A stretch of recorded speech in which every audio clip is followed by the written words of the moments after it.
अस्सलाम वालेकुम। ये हम मंडी मोड़ पे आ गए हैं। ये लोग सब के सब अब रिक्शा करके सवार के लिए रवानगी है।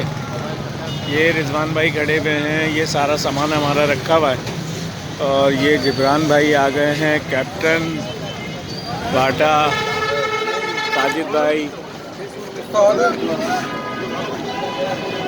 ये सवार की गाड़ी है, ये हमारा सामान रखा जा रहा है।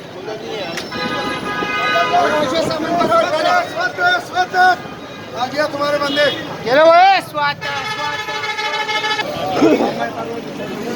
ये खड़े हुए काशिफ टोपी पहने हुए,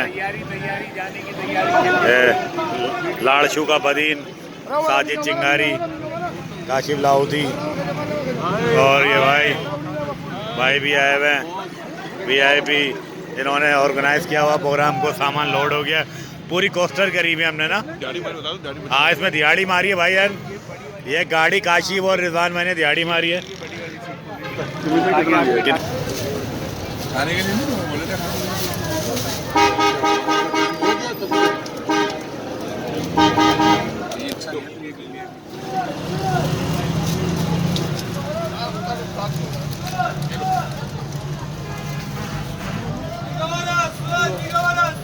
बाबू भाई थोड़ी सी आप ऊपर करो अपनी जरा शक्ल।